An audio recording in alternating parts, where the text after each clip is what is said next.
Hey guys, welcome to Mechanic Team.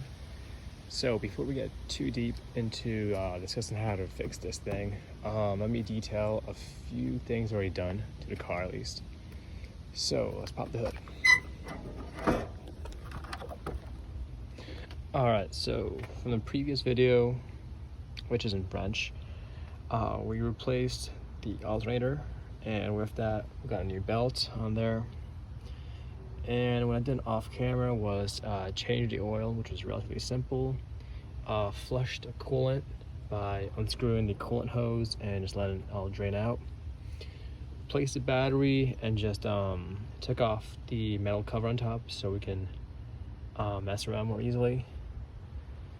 And really big thing we're doing now is fixing the brake lines. So rebuilt a brake line here, so you can see the newer metal.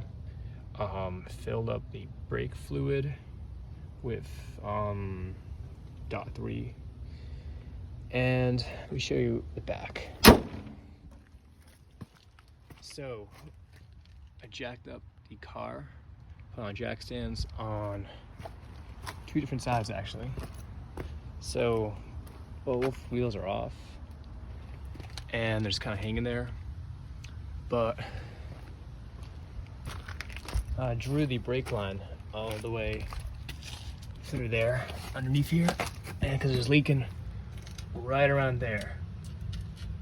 And we just basically rebuilt the whole line in a double flare on both sides. And so far, no more leaks, and hopefully I'll stay that way. Biggest issue now is the parking brake on this side has locked up.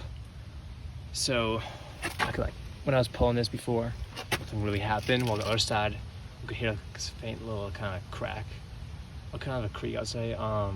But so took out all the components for the brake drum. And the next video, I'll kind of talk a bit more about how to like rebuild it.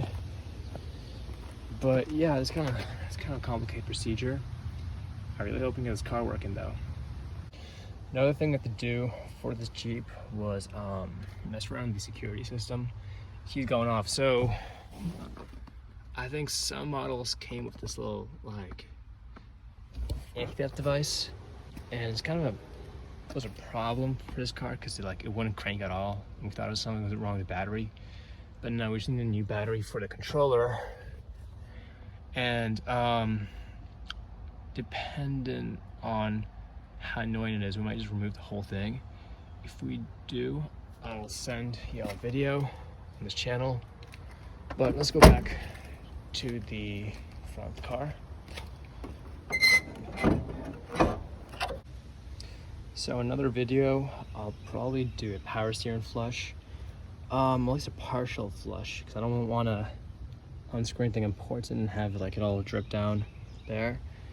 But I'll just use a hand pump, get as much fluid as I can out of this, and then just fill it back up.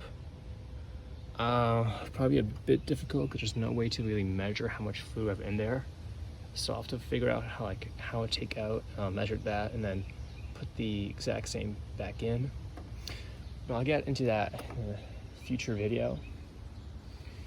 Also be careful when you're tightening this part here, because a lot of times it'll slip off, so make sure you really tighten the air intake right there.